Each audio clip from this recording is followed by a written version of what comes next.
twongera kuramutsa amahoro y'Imana. Nous vous saluons la paix de Dieu. Hanyuma turabandanya gushima Nous continuons à remercier ukuntu mwatwakiriye neza. la façon que vous nous avez accueillis. Vyukuri turanejerewe kuba turi hano. Nous sommes dans la joie d'être ici. Kandi Imana ishimwe kuko yabibonye ko twoba Et hano. Dieu soit loué qu'il a jugé pour Sinorinda nous. gusubira inyuma Je vyinshi ne vais pas kuko retourner en arrière umwanya uragiye car le temps passe. kandi turabibona. Et nous le voyons. Reka dusome amajambo y'Imana. Nous allons lire la parole de Dieu. Hariya muri Yohana. C'est dans Jean.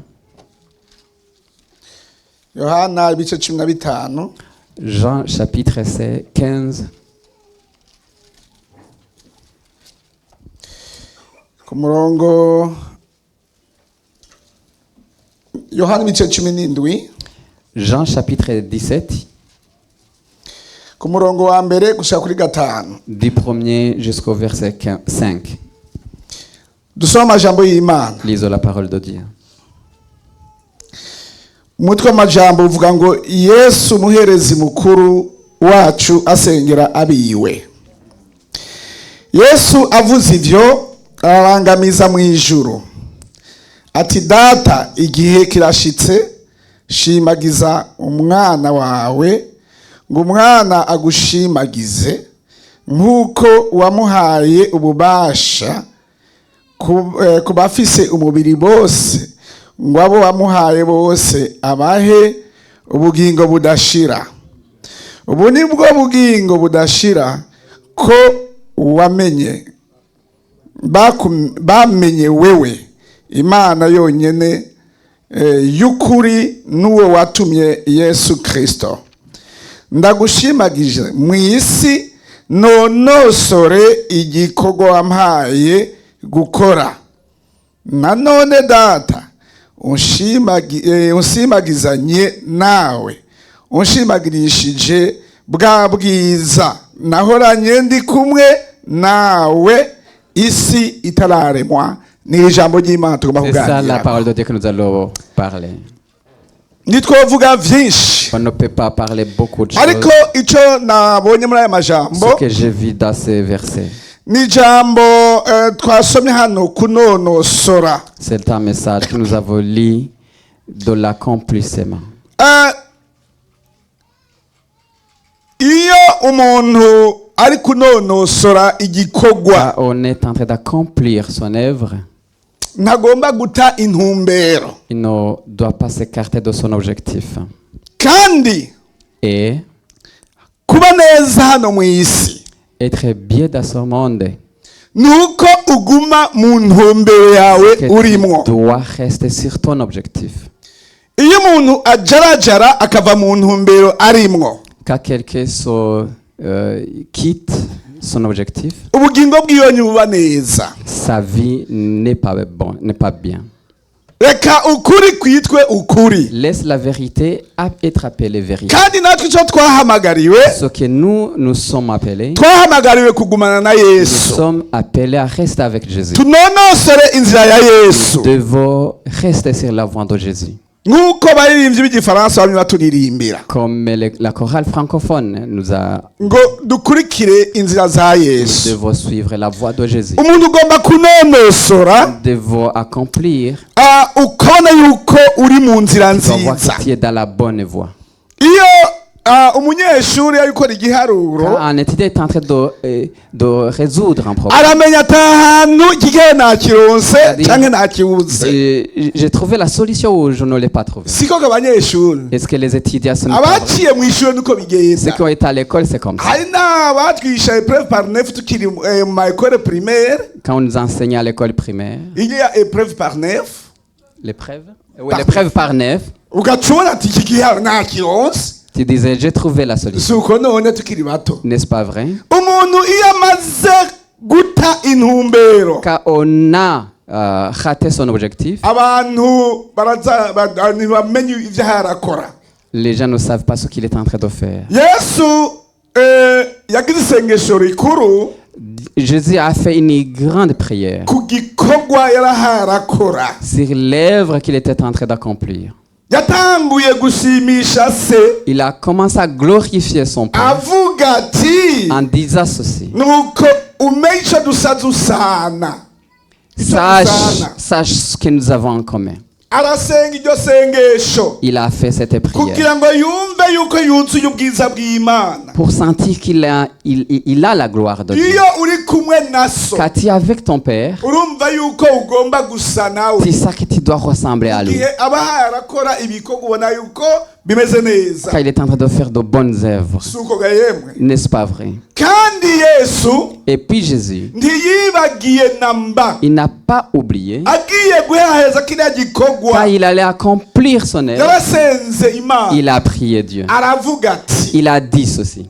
Mana Oh Dieu, urabona ko ngiye kuhariya ku musaraba tu vois que je vais aller à hariya la croix. hantu harakomeye C'est très dangereux. n'hariya bazoshira hariya mu Même si on kuzimu va mettre là-bas, harakomeye c'est pas bon.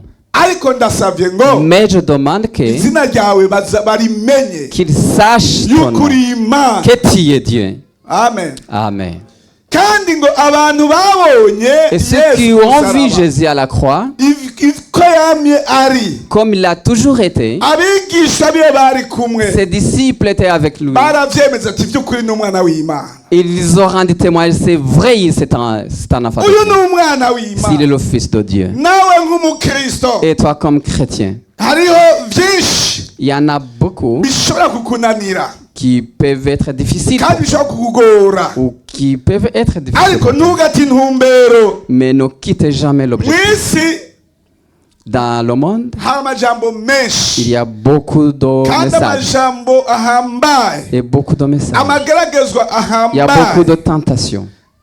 kandi iyo umuntu aharagenda Et quand un homme est en train de marcher, ijambo ry'Imana la parole de Dieu rikubwira riti ntusubire inyuma nous dit ne retournez pas en arrière. urugendo twagize kuva muri Afurika Le voyage que nous avons fait depuis l'Afrique, tugashika mwa bino bihugu que nous sommes arrivés dans si ces uko pays, twaba twasitse mu ijuru ce n'est pas que nous sommes arrivés au haba ciel. namba Pas du tout. n'ubu turacyari mu Nous rugendo continuons le voyage. tugenda tuja mu ijuru Nous nous rendons vers le ciel. ibibazo dufise Les problèmes que nous avons, ibibazo dufise les problèmes que nous avons, ntibikadusubiza inyuma que ça ne nous fasse pas nk'uko retourner en uretse arrière. kuvuga ubutumwa Comme yavuze mon précédent a dit, ahantu turi là où nous sommes, hari byinshi il y a beaucoup de hari choses. byinshi bihenda Il y a beaucoup de choses qui ariko trompent. dukomeze Mais urugendo continuons le voyage. ntidusubire Nous inyuma ne devons pas retourner en tumererwe arrière. neza Nous ne devons pas retourner en turi mu arrière. bihugu Nous bihambaye sommes dans de beaux pays. wewe uri umukristo Toi qui es chrétien, ugire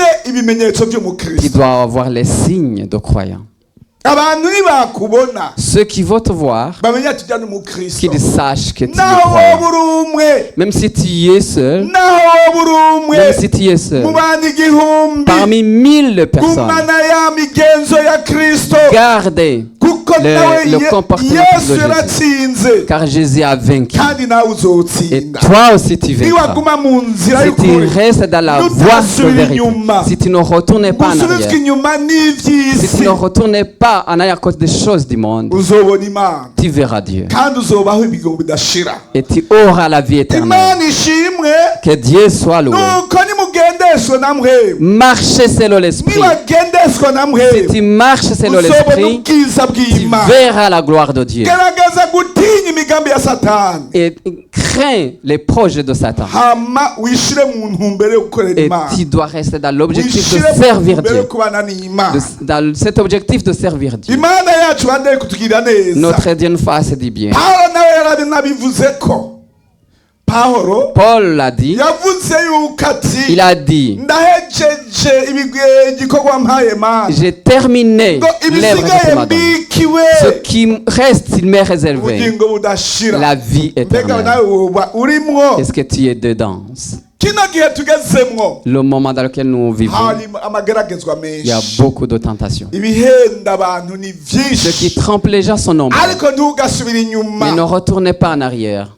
imana yacu ibandanye kutugira Que notre neza Dieu continue à nous faire du bien. ibi bihe tugezemwo Les moments que nous vivons, haragazeho abantu bironderera abigisha bababwira ibyo babona ko bibaryohera les gens se cherchent des prédicateurs qui prêchent ce qui plaise à leurs oreilles. ariko wewe ntukajeyo, Mais n'y allez pas. uraguma mu ntumbero y'Imana. Garde l'objectif de Imana Dieu. igufashe, Que Dieu t'aide, Imana ikugirire neza, que Dieu te fasse du bien, iherezo pour que tu ryiza. ailles une bonne fin.